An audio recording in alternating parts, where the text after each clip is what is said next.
കാർളം വെള്ളാനിയിൽ സംസ്ഥാന സർക്കാർ നിർമ്മിക്കുന്ന ലൈഫ് ഫ്ളാറ്റ് നിർമ്മാണം പാതി വഴിയിൽ നിലച്ചു. 2020 സെപ്റ്റംബറിൽ മുഖ്യമന്ത്രി ഉദ്ഘാടനം ചെയ്ത നിർമ്മാണ പദ്ധതിയാണ് തൂണുകളും ഇരുമ്പ് ചട്ടക്കൂടുകളുമായി അവശേഷിക്കുന്നത്. കാർളം പഞ്ചായത്ത് വെള്ളാനിയിൽ നൽകിയ 84 സെന്റ് സ്ഥലത്താണ് 2 ബ്ലോക്കുകളിലായി 74 കുടുംബങ്ങൾക്ക് ഫ്ളാറ്റ് നിർമ്മിക്കാനായിരുന്നു പദ്ധതി. 9,20 ലക്ഷം രൂപ ചെലവഴിച്ച് 500 സ്ക്വയർ ഫീറ്റിൽ ഫ്ളാറ്റുകൾ നിർമ്മിച്ചു നൽകാനായിരുന്നു പദ്ധതി.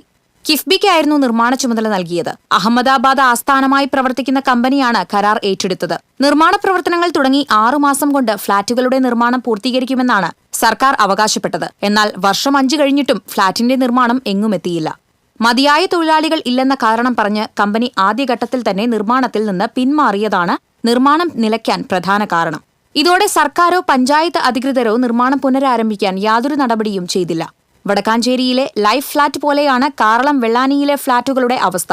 ഫ്ളാറ്റ് നിർമ്മാണം ആരംഭിക്കുമ്പോൾ തന്നെ പഞ്ചായത്തിലെ വീടും സ്ഥലവും ഇല്ലാത്ത നിരവധി കുടുംബങ്ങൾക്ക് പഞ്ചായത്ത് ഭരണസമിതി അടക്കമുള്ളവർ ഫ്ളാറ്റ് വാഗ്ദാനം ചെയ്തിരുന്നതായി പഞ്ചായത്ത് മെമ്പറും BJP നേതാവുമായ അജയൻ തറയിൽ പറഞ്ഞു. ഫ്ളാറ്റ് ലഭിക്കുമെന്ന വിശ്വാസത്താൽ നിരവധി പേരും ഇപ്പോഴും വാടക വീടുകളിലാണ് താമസിക്കുന്നത്. 72 കുടുംബങ്ങൾക്ക് ഫ്ളാറ്റ് കൊടുക്കാമെന്നാണ് നമ്മുടെ സംസ്ഥാന സർക്കാർ അന്ന് പറഞ്ഞിട്ടുള്ളത്. 2020 അതിൻ്റെ മുഖ്യമന്ത്രി ഓൺലൈനായിട്ടാണ് ഉദ്ഘാടനം ചെയ്തത്. 6 മാസം കൊണ്ട് പണി പൂർത്തിയാക്കുമെന്നാണ് അന്ന് പറഞ്ഞിരുന്നത്. 6 മാസം കഴിഞ്ഞിട്ട് ഇപ്പോൾ 5 വർഷമായി. ഇതുവരെയും ഒരു പണി നടന്നിട്ടില്ല. അത് പ്രതീക്ഷിച്ചിരിക്കുന്ന കുറേ കുടുംബങ്ങളുണ്ട്. അത് പ്രതീക്ഷിച്ചുകൊണ്ട് ഇവർ വേറൊരു വീടിന് വേണ്ടിയിട്ട് ധനസഹായത്തിന് വേണ്ടിയിട്ട് പിന്നെ ഒരു അപേക്ഷ കാര്യങ്ങൾ ഇവർ കൊണ്ടുപോകാണ്ട് ഇവരൊക്കെ വാടക വീട്ടിൽ ഇപ്പോൾ കിട്ടുമെന്ന് വെച്ചിട്ടാണ് ഇരിക്കുന്നത്.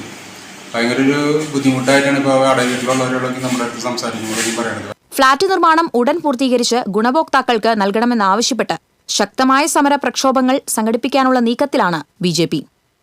TCV news, Irinjalakuda.